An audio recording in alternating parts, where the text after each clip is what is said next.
Πολύ έργο. Πολύ έργο. Εμείς το δικό μας έργο όμως εδώ στην εξοχή, στο φυσικό περιβάλλον του CX-7, τετρακίνητο, έτσι, τετρακίνητο, 260 ύπη, κάνει πάρα πολλά πράγματα. Δείτε μερικά από αυτά που μπορεί να κάνει.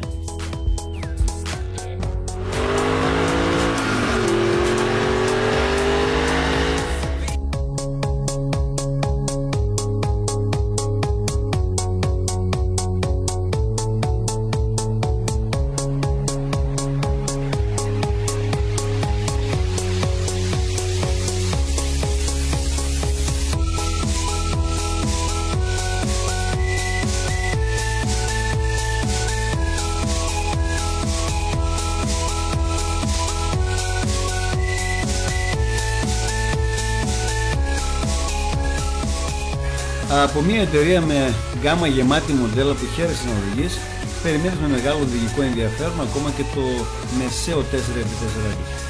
Πολύ περισσότερο βέβαια όταν ξέρεις ότι το Sport Design με στοιχεία από το RX8 είναι λίγο ψηλότερο από το Mazda 6 και κρύβει την πίσω ανάρτηση και τη μετάδοση από το MPS που το εξφενδονίζει, ελαφρύνοντάς το πάρα πολύ, ενώ έχει ελαφρώς κοντύτερο μήκος από το Mazda 6 με μεγαλύτερο μεταξώνιο και πλάτος. Από τα πρώτα μέτρα πίσω από το τιμόνι του CX-7, το αυτοκίνητο της δοκιμής μας, καταλαβαίνεις ότι πατάει πολύ δυνατά στο δρόμο και πως η σφιχτή ανάρτησή του ελέγχει άψογα το αμάξωμα.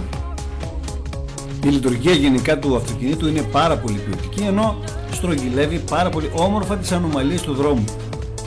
Εντύπωση προκαλεί ο τρόπος που το CX-7 της Mazda, το νέο CX-7, κρύβει τις διαστάσεις και το βάρος του και σε κάνει να ξεχνάς ότι οδηγάς ένα αυτοκίνητο 1600 περίπου κιλών.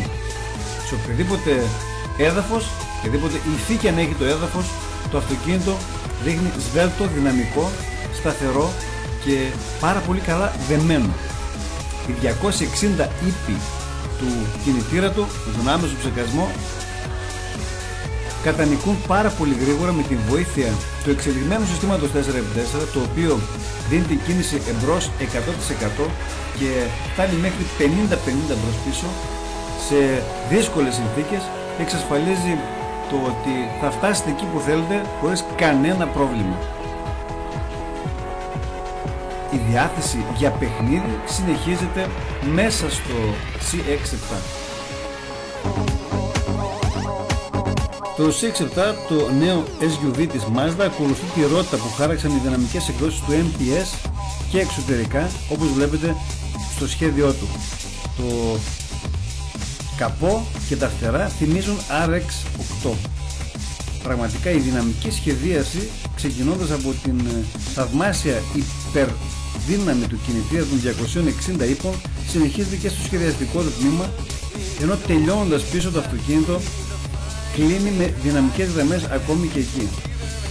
Το Mazda, το νέο CX-7 λοιπόν, με τις δύο εξατμίσεις οι οποίες θυμίζουν το χαρακτήρα του και τον χώρο αποσκευών που είναι στα 500 περίπου λίτρα, ενώ αν πέσουν τα καθίσματα ανεβαίνει στα 1300, είναι εφοδιασμένο με τον κινητήρα MPS των 260 ύπων, ένας κινητήρας που πραγματικά έρχεται από το χώρο του Sport αυτοκινήτου, είναι turbo και το εσωτερικό όμως είναι ελκυστικό, φρέσκια ελκυστική εμφάνιση με βάση τις ίδιες σχεδιαστικές αρχές που συναντάμε σε ένα Sport αυτοκίνητο.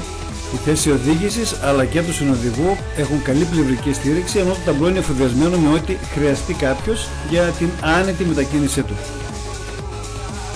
Και ο πίνακας οργάνων παραπέμπει σε σπορ μοντέλο, ενώ ο επιλογέας βρίσκεται τοποθετημένος αρκετά ψηλά. Πίσω στο χώρο των δύο επιβατών χωράει και τρίτος.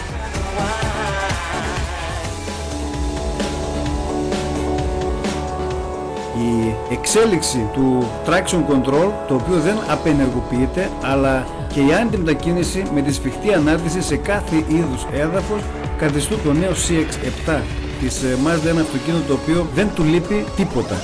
Μια πρόταση λοιπόν από την Mazda που θα σας πάει πραγματικά παντού.